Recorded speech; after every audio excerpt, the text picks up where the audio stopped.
So welcome everyone. I'm really excited to moderate this panel with three amazing colleagues from the sector. My name is Mallika. I work with ID Insight, which is a data and evidence organization in the social sector. So I like to say we do all things data, whether that's impact evaluations, process evaluations, monitoring systems, data science, etc. But today we're not going to be talking about that. We're going to be talking about innovations in in resilient lives and livelihoods and using technology. And we have three amazing speakers here today. So the way we're going to have this panel is each of the speakers will share a little bit about a tech disruption that they have been working on in their organizations. And then we'll move into a small group discussion where each of you can also think about hacking that a bit further about how it could extend to other areas. So really looking forward to the conversation. Without further ado, I'm going to ask Samina to share a little bit about their work. And we're going to start that off with a poll. So on each of your tables, you should see like a QR code for question 1.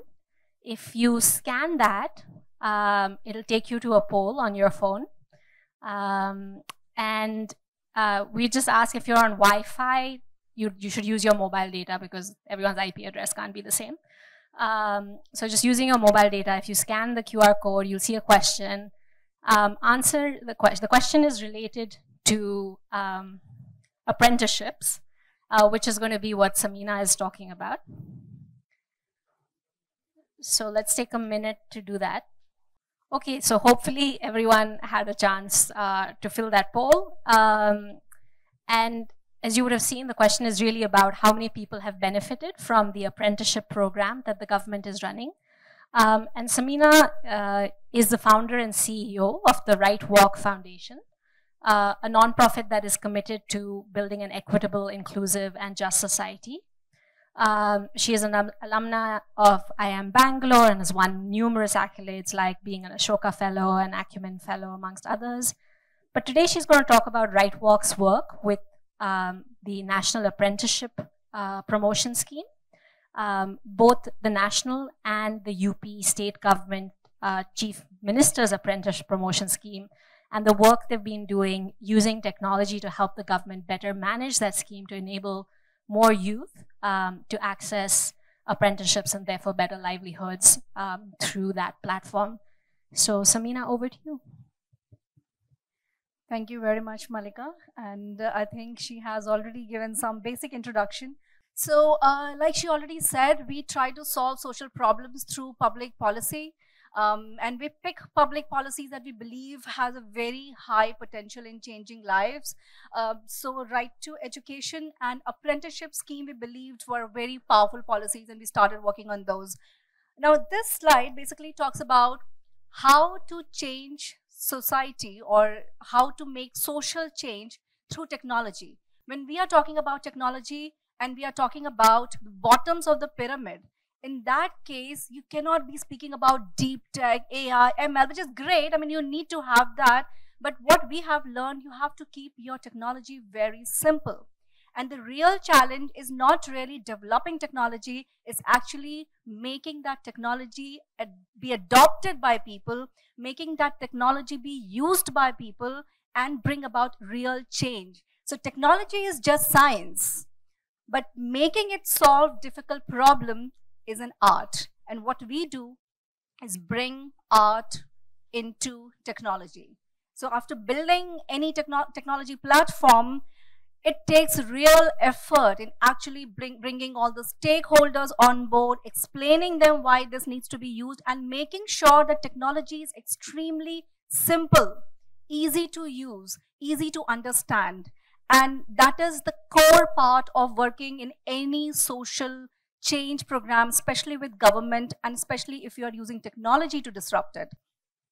So we have already spoken about apprenticeship, so I won't go deeper into it. So let's talk about quickly say apprenticeship, what it really does.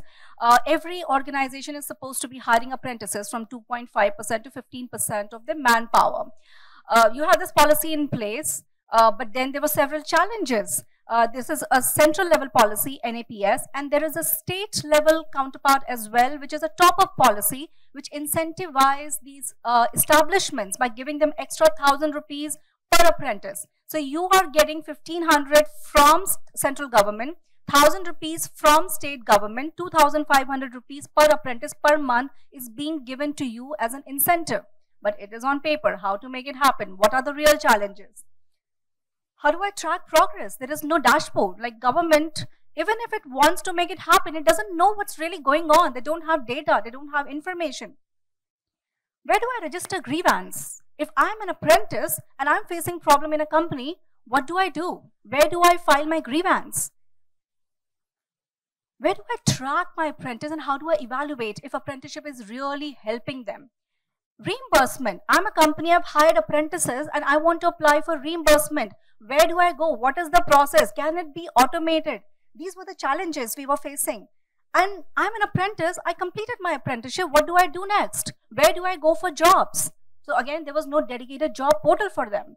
To solve this problem, we developed a state level portal. It's called CMAPS, Chief Minister Apprenticeship Promotion Scheme. It is like 80% completed and functional. Couple of other functionalities are being added, but it is already in function. We have started using it and started delivering results. So let me show how does it look like. It's like a dashboard for the director of the DTE, Directorate of Training and Employment. The director can now look at the status of all the districts, which are the top 10 districts performing really well, which are the bottom 10 districts, how much money has already been reimbursed, how many claims have been already raised on the portal. So this dashboard is helping government in monitoring where are we and where we need to take decisions. And in the last 12 months, this is what we have accomplished in terms of apprenticeship numbers. You can see the graph going, and the bumps you can see are the results of some apprenticeship melas and events we conducted. But this apprenticeship portal, what it did, from 478 companies, we now have over 7,400 companies registered on the portal, and from 7,000 apprentices, we have somewhere around 50,000 apprentices in Uttar Pradesh. Girls' participation, women's participation have grown from 4% to 15%. We had to put in a lot of extra effort. Imagine a woman doing an electrician job. It is not something that is seen quite often. Welder, electrician, these kind of jobs are now being done by women. There are dedicated ITIs which are meant for women, and we have put in a lot of extra effort, created role models among women, and we spoke about them, told their stories, and that's what has led to 15%. It's not perfect, but yes, we are moving in the right direction. So on the CMAPS portal, out of those industries that have already been registered and are on our NAPS portal, 467 have already been enrolled. Somewhere around 6,000 invoices have been claimed. 12 crore invoices are in process and 50 lakhs have been released. This is just in the last 2 months. So this portal has just become operational, and in the last 2 months, we've already accomplished these numbers. Of course, it looks smaller now, but you know, we can make it happen. The difference between 1 and 1 lakh is not too big once you have figured out how to really work with it. NAPS portal is central government's portal, so this is something where state government do not have too much of a say, but guess what? We got into the NAPS portal as well. We worked very closely with the development team of the NAPS portal, and we brought about several enhancements and improvements in that portal. Some of them are listed here. These sound like very simple, plain enhancements, but they actually had huge impact on the ground. And by making these enhancements in the central government level portal, we in a way impacted the entire country. Something as simple as that PAN card. They had made PAN card mandatory for an apprentice. Imagine a student studying in ITI, a 20-year-old, a 10th dropout, would he or she have a PAN card? No, that was stopping these students from registering themselves for apprenticeship, and the simple change was able to change the statistics completely. So simple things like that, bulk contract, bulk application, mobile friendly interface, we were able to make big changes. And dashboard, yes, one very interesting thing we made was ITI dashboard. So if I am, suppose, the principal secretary of the department, how do I know which of my ITIs are doing really well? How do I know which of my districts are doing very well? Which of my divisions are doing well? Where do I need to intervene? How do I rate or rank in terms of different KPIs? So now we have developed 7 KPIs, enrollment, female enrollment, DST, graduates, on-job training, apprenticeship, and placement. This is not just apprenticeship, several other parameters have also been included, and we are now calculating and scoring our ITIs. You can now see a state level snapshot of where we are, how we are moving overall and on independent individual KPIs. You can drill down, come to the divisional level, which are the top 5 divisions, which are the bottom 5 divisions. You can go to the next level, the top 5 districts, the bottom 5 districts. You can drill down further and you can go to the ITI level. You can drill down further and you can go to the KPI level, how they are performing. And now as a principal secretary, you can actually find out and figure out, this is the district, Etawah district, this particular ITI is not doing very well in female enrollment. Let me talk to the DM and let's do something about it. So this is the level of detail that has been built into the KPI dashboard. And yeah, it's helping so many things, ITI ranking, ITI strengthening, gender inclusion. We are creating model ITIs, lighthouse ITIs. The top ITIs are now being created as model ITIs. And finally, we are also helping in fund disbursement for Strive ITIs, which are a group of World Bank ITIs. And coming to, I would not end my discussion without Right to Education portal, and we have been working big time in the Right to Education space in 12(1)(c) in UP, and the journey from 54 admissions in 2014 has now changed to 1,25,000 in 2022. So in the last 7 years, we have got 4,70,000 children enrolled under Right to Education Act. And this was possible because of this portal that we built, and this portal got national level e-governance award. It's Shipra who is taking the award. She's sitting with me right here. So the award, the portal that we helped government build and which helped us accomplish these numbers, also received national recognition, and it has been helping us solve so many problems. We are having end-to-end admissions. Look at, I mean, imagine getting so many manual applications. What will you do if you do not have technology in place? Transparency in data and numbers, ease of access. We can track every single child, how they're doing from nursery to class 8th. And safe and transparent, no under the table transaction happening because now decisions are being taken by a portal. Online lottery, online financial flow, reimbursements, financial flow, everything is now automated through the portal. Schools registration, now schools are taking ownership. Schools can't run away, so you have a platform. You can't run away. Oh, we did not know about it, or we were not registered, or we did not have seats enrolled. So nobody can really run away. And online verifications of these problems are being solved. And Shipra, who is my colleague, she's sitting here, she has played a big role in making this portal happen. So yeah, these are the numbers. See, UP from 108, cumulative numbers from 2014 to now 4,66,000 2022. I am showing Andhra Pradesh and Telangana because 2014 Andhra and Telangana have still been in the same state of red. I think some more has to be done there, and our numbers have grown, and all the red graph you can see are using our digital platform. So yes, this is, yeah, and girls enrollment from 40% to 48%, PWD enrollment from 1 to 1.5%, 300 crore of money, government money has been unlocked through our intervention, 2,000 teachers trained, 16 policy reforms, and all the systems and processes in place. So thank you very much. This was my presentation. This was my time. So thanks so much, Samina. That was really, it's just incredible what your team has achieved. I was wondering if you could share, if you have one, like a human story from the apprenticeship portal, just anyone whose life has been changed by participating in this apprenticeship program? So that's the first question, and if that's not something you have handy, then also was curious, I mean, it's amazing where it's now, but there must have been many hurdles on the way. Can you talk about any challenge that you faced and a pivot that you had to make in the technology or the design, or how you approached it? Yeah, thank you very much. So one, you asked about examples. We have got numerous examples. So I'll give you example of a girl. This girl is doing her ITI training in Women, World Bank Women ITI in electrician trade. And she faced a lot of hurdles in just getting admission in that, because it's supposed to be a man's world, right? It's only men do the electrician kind of trade. And she wasn't really aware of what kind of opportunities are available, because jobs after ITIs are just merely 20%. She wasn't aware. So my team, when they were reaching out to every ITI and they were talking about apprenticeship program, she got really excited. She reached out to my team member Ritu. She was somewhere around Noida belt. She reached out to Ritu.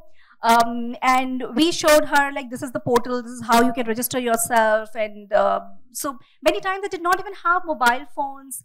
Mobile phones, yes, but they do not have access to computer. So initially the computer was not, they did not have access to computer. Mobile phone was not opening that portal very well. So that was a feedback for us. Oh, I mean, this is really required, because these students, we are assuming they have computer at home, which is not true. We immediately went back and changed the design to making it more mobile friendly. So they were able to access it at home. They were able to register. And then we connected her to a couple of other companies which were looking for electricians and women electricians. We organized their interview. She got through. And now she is currently working in a company called Denson. It's based in Noida. And she's doing her internship in electrician trade. And it's been almost 10 months now. She's about to complete it. And one of our donors, she was so impressed with her work that she offered to support her further to open her own enterprise after completing her apprenticeship. So this is one story that I really, really like about apprenticeship. And you asked about the hurdles. Hurdles, oh my God, I mean, I can't even begin to, number those and remember those. So the biggest hurdle is not really building technology or finding a developer or creating an SRS. The technology part of it, the design part of it is not at all the problem. That is the 5% of the problem. The real problem is convincing 100 government officials, getting them on board, making files move from one table to another table. Sometimes there's a lot of resistance against e-governance, because if you are making things technology enabled, a lot of businesses, the side businesses, you are really hurting, and not many people really want to do that. So we have actually faced lots and lots of hurdles from sometime from within company, within government. So there will be a section of the government which will try to stop you, try to block your work, and then there will be section of the government which will support you. So government is not a black box for us. It's like full of people who are positive influencers and full of people who are trying to block your work, who are trying to bring you down. So you have to partner with the positive forces so that you can overcome the negative forces and make things happen. And that has been the 95% of the work that we do. Technology building is just 5%. It's not that hard. Thanks so much, Samina. Really interesting presentation, and there'll be time later to ask more questions of you. Thank you so much. So if anyone's wondering what the answer to the poll was, we had 37 votes, and the highest scoring result was 32% people said 9 lakhs, and 27% said 6 lakhs as the number of people who have benefited from the National Apprenticeship Promotion Scheme, and the answer is 6 lakhs. So that is the number just now. It has grown from 2.9 lakhs just a bit over a year ago, so really rapidly increasing, thanks to the work of people like Samina, who are really helping support that capacity building in government to unlock the scheme for hopefully millions of youth. We'll have questions at the end. Yeah, thank you. So moving to the next speaker, we have Gayathri Vasudevan from LabourNet. And Gayathri is the chairperson of LabourNet, which is a social enterprise that enables real income improvements for informal sector workers by improving their skills and productivity through vocational education, training services, and ensuring decent work opportunities.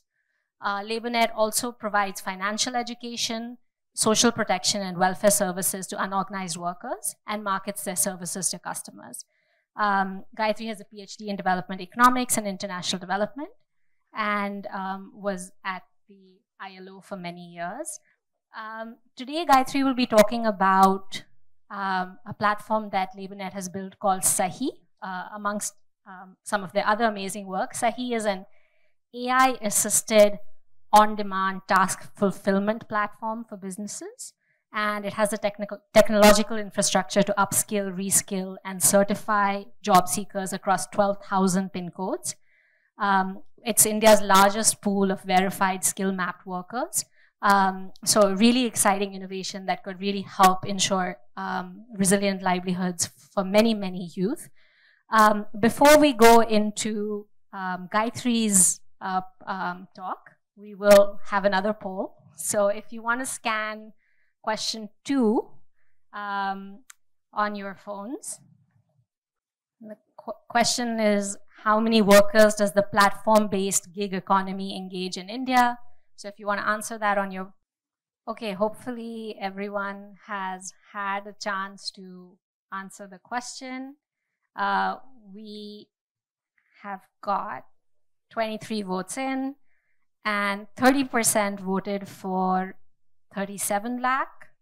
Another equal 30% voted for 50 lakh, 21% voted for 77 lakh, and according to Niti Aayog, that is the right answer. There's a lot of open debate about what that actual number is, and I think data is still being collected, but that's the number we're going with for now, and I'm sure Gayathri will tell us more about the emerging gig economy. So thanks so much, Gayathri. Look forward to your talk. So I was debated whether to show you the screenshot of the platform or not, but I thought, given everybody has come from different parts and we're all familiar with platforms, they all pretty much look the same. So let me try and explain what was the problem we were looking at and what was the problem we were trying to solve for. And I'm going to break this issue into 3 cohorts. And all cohorts, each one of us are familiar with. Students between 9th and 12th who are going to finish their school. You know, many people finish in 8th, but I'm taking the next cohort, those who finish in 10th or in 12th. And today, that number is rising. So the state already has a scheme called the Vocational Education in Schools, and over 10,000 schools today have labs and vocational teachers in schools. One of the biggest challenges, so for example, for us is a microcosm of this. And one of the things we decided is we should always be 10% or less than what the state is doing. That means nationally what is doing, we should be at a lower level because it shouldn't become our project. It needs to be scaled up from a state perspective. Was actually some of what Samina said, right? What are you giving as a skill set? How are you measuring skill set, and how are you going to link to jobs? The very reason to bring vocational education into schools in the pre-current NEP and the current NEP, which says by 2030 even higher education has to have skill sets, is that employability is low for our candidates. So what kinds of skill sets are driven in schools and colleges? It's like plumbing, construction, apparel, beauty, healthcare. How do you measure? So this was the first problem that we had, right? I can give you a certificate, but would you believe it? I mean, we've all come out of a COVID pandemic. How many of you would be totally comfortable with having somebody who comes and pricks your hand to take blood out? Put your hands up from one of the skilled personnel. Not many, you'd want experience. So we said, how do we provide this? This is problem statement 1. Problem statement 2 is, we were looking at a lot of people where they are already in the workforce. So when they're already in the workforce, they are definitely not vocationally certified, right? plumbers, electricians, beauticians, you just name, agriculture. And I'm not going to talk a lot on agriculture because that's not a sector I've worked in, but auto service. And if you look at these sectors, the critical problem really was fast changing technology and fast changing processes. So let me give you an example. Carpenters in the past, always, what is your articulation of a carpenter? With a hammer and a nail. Tell me one carpenter you've seen in the last few years who needs a hammer and a nail. None. Technology. Because you need fitters now. You don't need carpenters anymore. They just have to fit things in, right? There's very little there. Windows of apartments are not wooden anymore. They're fabricated. So which means you need a way in which you are able to continuously upskill. So the government also has a scheme called RPL, Recognition of Prior Learning. But we said that that's a point in time. You need continuous skilling and upskilling which has to happen, which means I need a method to come into platforms and take it. The third is in full-time work. And I'm going to borrow some of what Samina said is, apprentices are where? Larger industries. How do you bring it to MSMEs? They require 5, 10. It becomes difficult to service them. But an existing business model exists with large companies where they do payroll. The markup is there. The systems exist. We said, let's take it to distributed workforce. So we said, let's take it to construction. Let's take it to distribution. What does that mean? And I'm going to take companies here. Hopefully they appreciate my honesty. But take companies which are like building railway lines. Those workers were always paid on a weekly basis. Saturday payment in a construction site is a norm. We just said, change this to a monthly wage through apprentice. They did not understand apprentice. They needed the dashboard to see that the payment is happening. What does that mean? Let's simplify it. Please deduct provisions. Please deduct stay and what payment makes. So this is the kind of things that are there. So the Sahi platform consists of two things. We call it Sahi Work and Sahi Serve. The reason we opted for the word Sahi was, if there was a technology which everybody really likes, it has the A and the I. But in reality, it's just right. There's no acronym. It's just correct. That's it. So it's very easy. It is easily usable. We just say, please sign in. So what does it do when you sign in? So we're looking at it from the candidate or the worker perspective. Because all technology today is for reporting purpose, right? Like I as a person who has to see the report of what work I've given, what salary I've given, whatever. But I as a person, what is my dashboard going to look like? Now, why is that important? Because anybody who goes into the informal sector actually doesn't have a history. The history is erased time and again. So we just said, let's make it where your history is stored for you. So the platform, all it's trying to do is to very simply keep your history. That means, where did you work? Where did you go? One platform is your wage. This has to be linked to financial. Because when you come into a city, which is where jobs are, any job which pays you a monthly wage is not there in the rural areas. And I really want to take it to not-for-profit organizations. My honest belief is, in rural areas, the biggest spend is coming from government and the not-for-profit organizations. So is there a way we can make this transparent for them to access financial services? Because they today are not part of any engagement, largely because they are not employed. So this is the informal sector workers, those who are in the, I would like to say, the supply chain of the government. Not necessarily the correct statement to make, but that is what it is. The second is, we need established models, urban companies, aggregators, similar models for rural areas. All contracts in rural areas. The dream is to bring plumbers. We are currently focused on 2-3 trades. So plumbing and electrical we feel are very important trades. Har ghar, har nal. Every house has to have electricity. How will you have it? Somebody has to install and service. Installation is happening from outside. Why? Because urban geographies have how the mapping of how a plumbing system is there is only urban plumbers. Rural don't. Rural, who's left? Women are left. Most males have migrated to cities. We need to have mechanisms by which we are able to call for services and deliver services rurally. So we're trying to create this platform to merely service households which are in economically unviable areas. 2.5 lakh villages in India are economically unviable. So in that case, who's going to service? If these services are provided, somebody has to maintain. So just walk down. How many government schools, PHCs and sub-centers require electrical, plumbing, civil work? So that's the problem we want to solve using the technology as a simply ticketing mechanism. Ticketing mechanism for you to see your work history, for the other to ticket and come back and say, hey, you know what, I have problems, please solve my problems.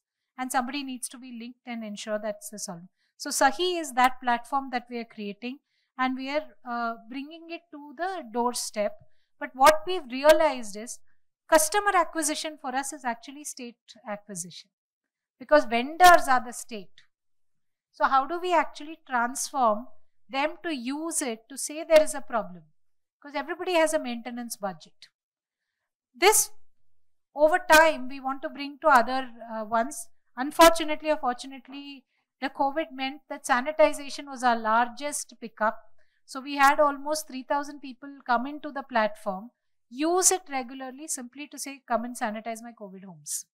Now we want to bring in beauticians, anything which is work for home, where I'm able to actually do, because women do not have the luxury to work full time.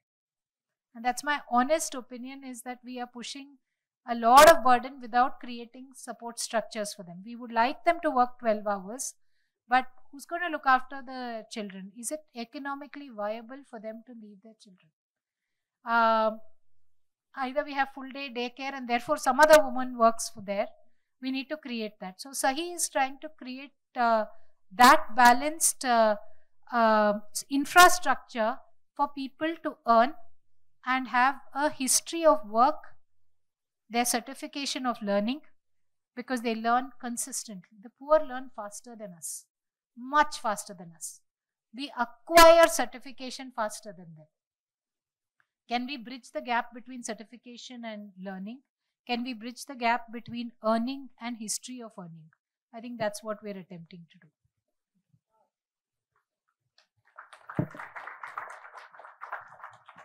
Thank you so much, Gayathri. That was really interesting. Wanted to pick up on something you mentioned at the end, which is really the declining female labor force participation in India. And there's a lot of hope that the emerging platform gig economy can help unlock that because of the flexibility in timings, etc. What has been kind of LabourNet's experience so far? And as you're building Sahi, what are some of the ways in which you've had to bring that gender intentionality to it, either now or looking forward in your plans to actually see this kind of hope that we all have convert? So I think two things. First is, I think we should maximize where women are already present. And the non-traditional job roles need to be role models for the next decade. So where are women present? Early childcare, teaching, apparel, beauty, segments they're already present. Maximize it. They're losing economic value there. That means more men coming there and having wages which are higher, which for example you're seeing in the beauty industry, is actually detrimental to women. So our first task is to bring women into traditional job roles and see to it that they maintain their superiority there and are able to get work which is possible for them to do given the social constraints there. Now this, and I want to sort of qualify this a bit, right? In rural areas, actually women work, but it's not accounted for work. For example, animal husbandry. They don't own the farm, they don't own the selling of the produce. If we're able to get money to them because of an economic activity, is when women workforce participation will get counted. My sincere opinion is that the way we count women's economic participation is we are discounting their part-time work. We need to increase and account for their part-time work, but see that money goes into their account. I think that's going to be the task that is there. So for us, our focus is going to be on saying, can we ensure economic activity, however meager, because they may look at that amount which is the delta that they require to educate their children. Most women work to see bacche padh le. That is the single reason why they work, no other reason. And lot of men are here, no meaning to, I don't mean to discredit any. Most women go back to work when they see that their partners are drinking and not providing enough money home. So how do we ensure? So there is a lost decade for them. So between 18 to 25, 30, they don't work. Then they want to come back to work, but they have limitations there. Do we recognize that when we do it, or are we pushing women to actually burn themselves out? I think that's the question we have to answer. That means some other woman needs to take it. Today I am here because somebody else takes care of my home. So can I provide that to this other woman in order for me to do? Then what is that infrastructure we need to create is very important. I also believe that we should not dissuade women from learning. You know, I'm a major fan of normal, what do you call, mainstream film. Many of you may have seen, I've forgotten the name of the movie correctly, but Badrinath Dulhania Le Jayega also. I would have got it wrong, I knew that. But what is interesting there is girls today are higher educated than men.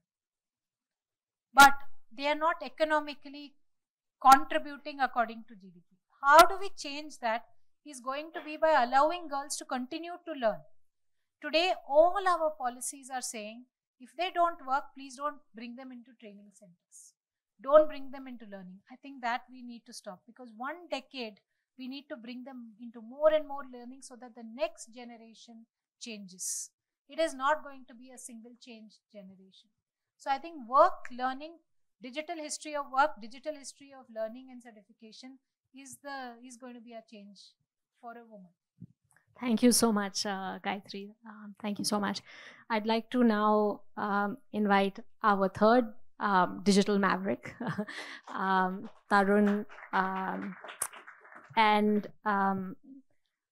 Tarun is he founded and is the CEO of Indus Action. And he's going to be talking to us today about some of the work Indus Action is doing in helping to ensure people can access their entitlements from the state. And they've worked across a whole range of entitlements. It's a policy implementation organization that works towards the realization of policies that are designed to transform the lives of India's most vulnerable families. And they work on the right to education, the right to food, and the right to livelihood. And today, really hoping that Tarun will be able to share with us more about this vision of a tech stack that they have, that they're really building a whole technology infrastructure that can help unlock for many families their access to various state entitlements. So again, before we go into Tarun's presentation, there's a third poll on the table. If you scan question 3. So the question is, how many new job cards were issued in 2021 under the Mavericks Act? And we've gotten a number of answers. The correct answer, I'm going to give it now, is 1.9 crore. So without further ado, over to you, Tarun. Good evening, everyone. Thank you, Mallika, for having me here, and have the benefit of going after Samina and Gayathri ma'am. So I will kind of stress a little bit more on the process we've employed in kind of deploying some of the technologies, so that possibly you'd be able to see what goes behind the portal and what kind of design processes lead to the kind of scale that Samina and Gayathri ma'am spoke about in realizing the true potential of impact. So like Mallika shared, Indus Action's mission is to take kind of what exists in terms of legislated rights, basically policies that have been endorsed through democratic processes, but they don't translate into kind of reality in practice. So we kind of try and work on the margins of that problem statement. And tech, like Samina said, is really the 5% of the intervention. It is the mediator. It is the mediator of this process of unlocking kind of access to legislated rights. And the process we follow to make sure that this happens, which is something we've iterated and learned over the years. The first step is, of course, a listening process to really understand what's the source of pain points for vulnerable families. That could be an apprentice, that could be a student who's applying for a scholarship, that could be a pregnant and lactating mother who's applying for maternity benefits.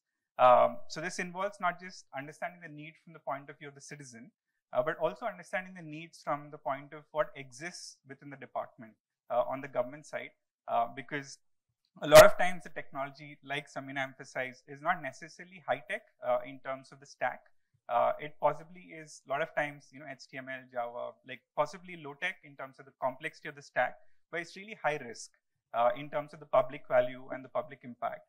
So hence it's important to really understand on the margin what is the government or civic technology patch that really syncs with existing systems, existing capacities of the state, and existing capacity of community workers as well. So the second step, after really understanding what's the gap between the intent of the policy and where the citizen is right now, the second step is really finding what's the right tech patch, either on the government side or on the citizen side, sometimes on both sides, to kind of fix kind of the gap between the aspiration of the citizen and the state and the reality. The third step is then how do you go about building the capacity? So you put in the tech, but people have to mediate using tech. So that involves like people interpreting that technology. So on the last mile, an Anganwadi worker or an ASHA worker or a labor officer or a block education officer has to translate what's codified in a policy notification and translate that rule in the frontline transaction with a vulnerable citizen, often a parent, often a migrant worker, often a pregnant and lactating mother. So that's where you need to build capacity, not just in terms of interpreting the rule and using the discretionary authority well, but also showing empathy and care to a vulnerable citizen. So we work on the bit of managing that change process, which, like Samina rightly said, that's actually the 95% of the labor that needs to happen, really make the use of tech to translate into outcomes. The final bit, of course, is how do you activate demand as well. So once you have the tech in place from the supply side, once you've built capacity on the community worker side and the frontline bureaucrat.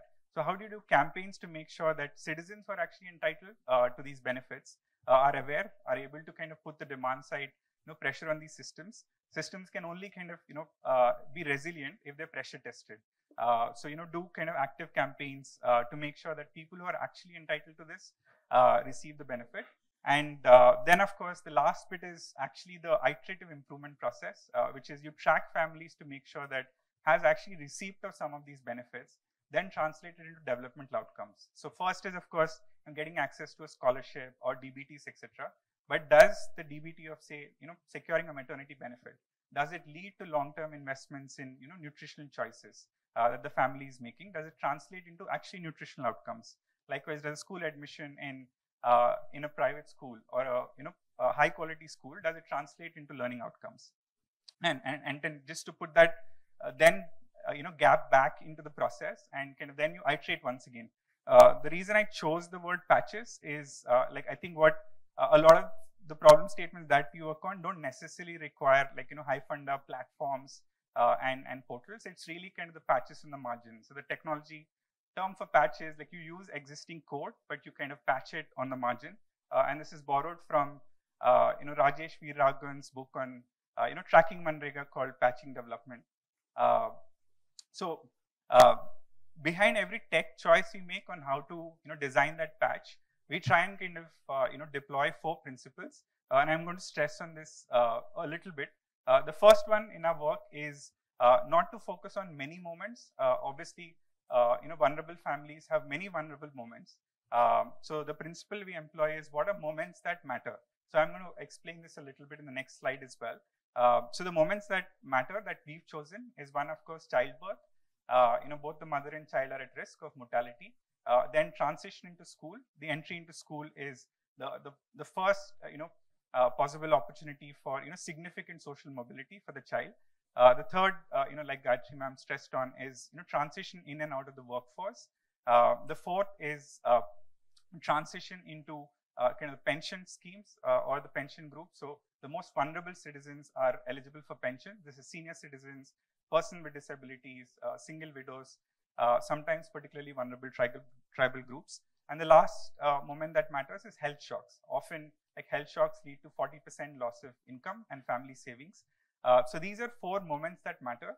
Government has obviously a lot of schemes for a lot of external shocks, and which is why most states have a fragmented portfolio of almost 500 schemes targeting almost every possible vulnerability and vulnerable moments. But we have decided that these are 5 moments that really make a huge negative difference in a family, or sometimes a positive externality.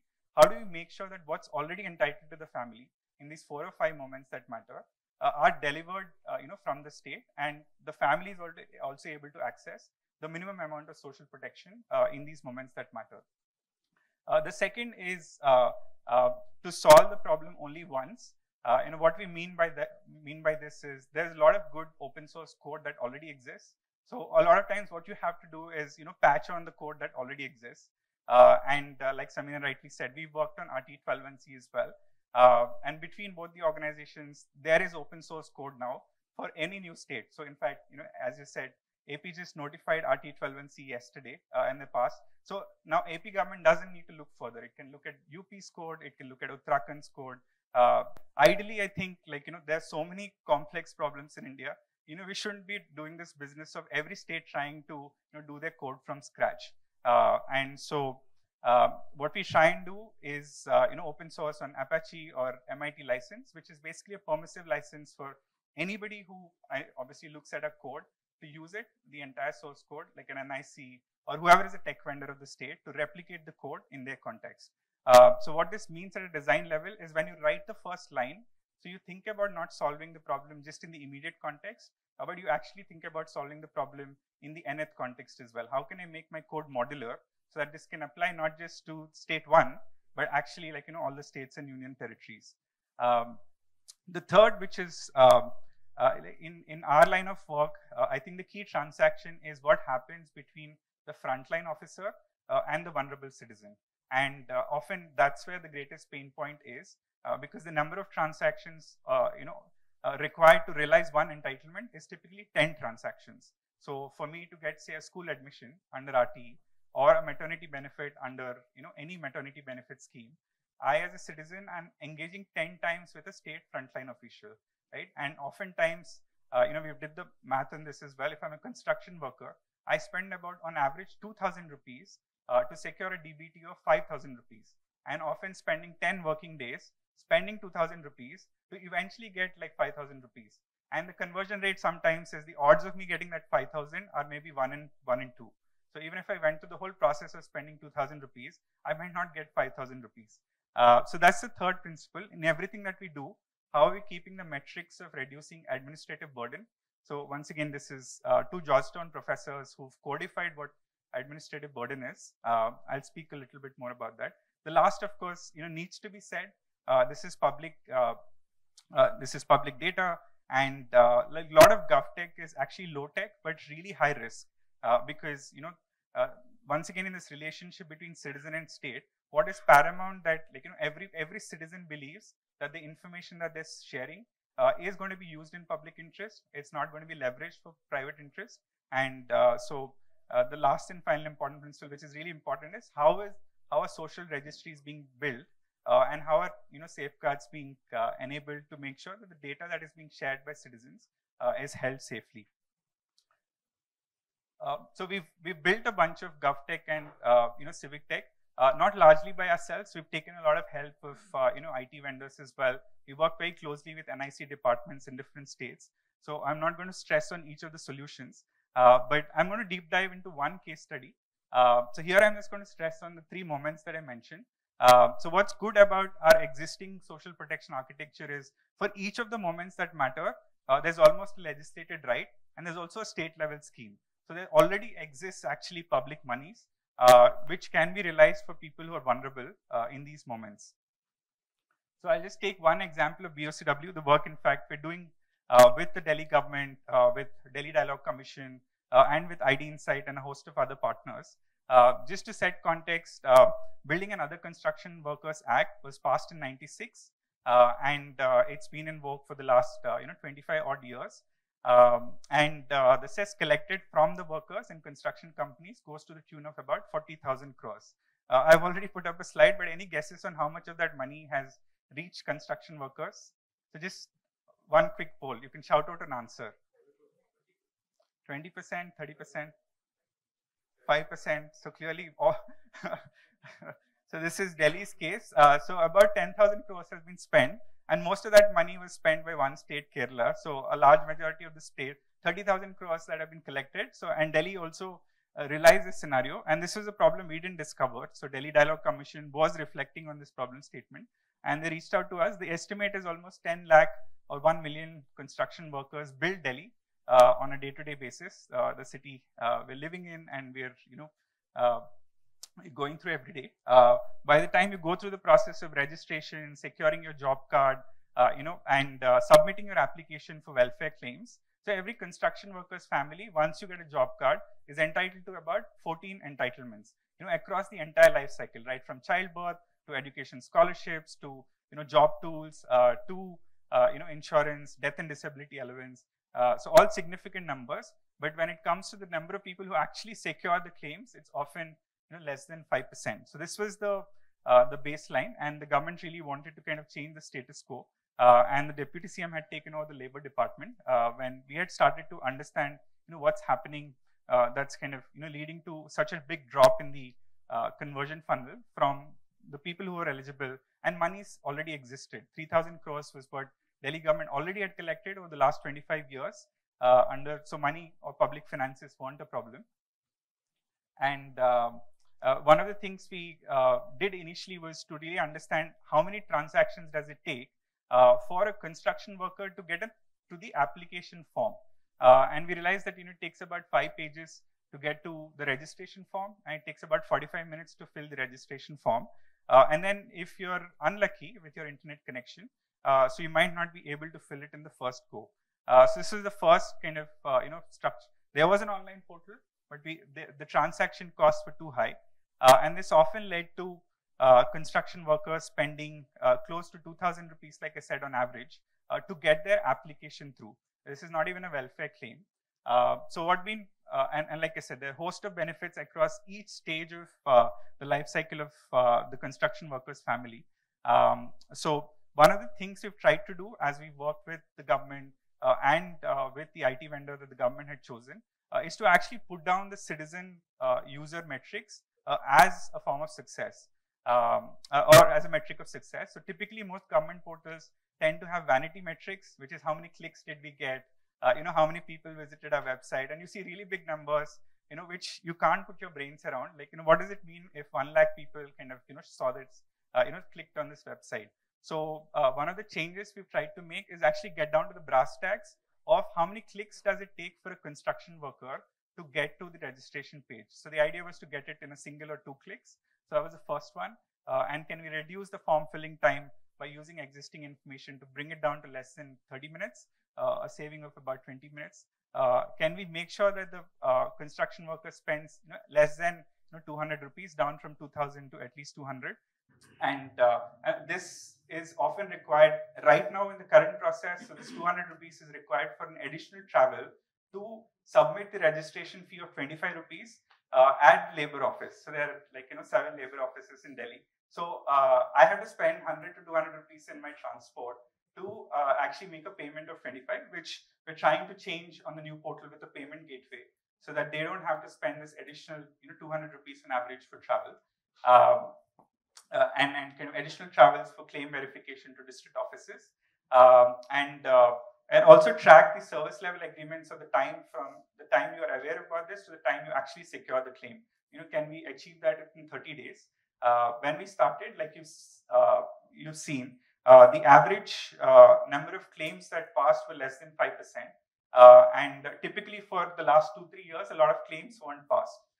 So to bring it down from almost more than 360 odd days to 30 days is what we're trying to do to the new portal. It's about to go live in August. And the last thing I'll mention, which Mallika stressed on, is kind of tech stack we're trying to build, which VOCW is kind of a light version, which is, like I said, there are 5 moments that matter, and there are a set of schemes or entitlements that already exist. So how do you build this into a patch or a portal or a stack, which essentially collects information from the family only once? Every department tends to do a survey to validate a family or to check the information of the family.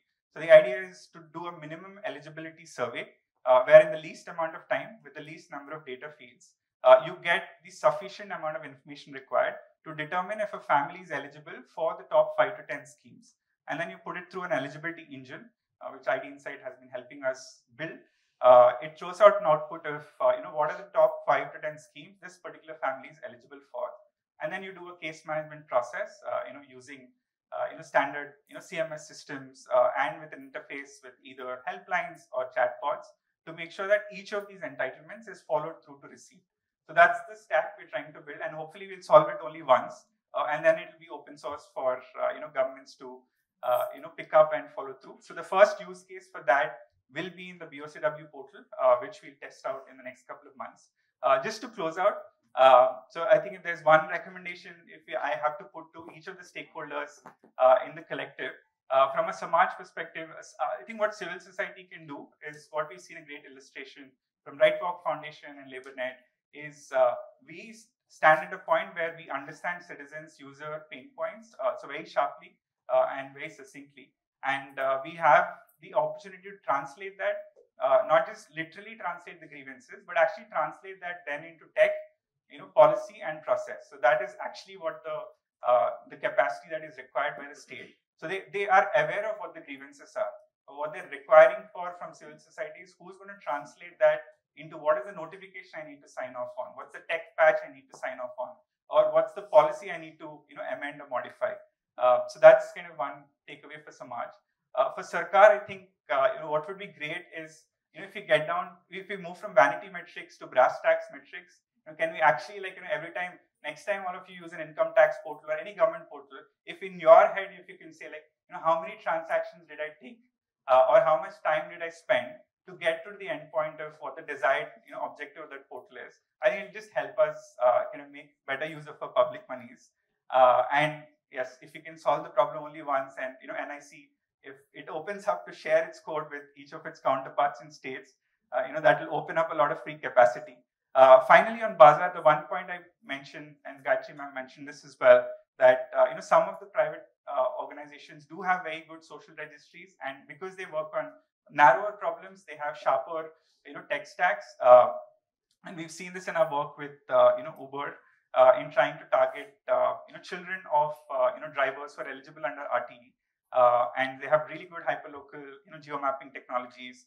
So some of the technology could be open source for public good, and likewise some of their registries could be their APIs could be used to make sure that some of the vulnerable populations and kind of blue collar workers in their registries could receive the benefits of public entitlements. Thank you.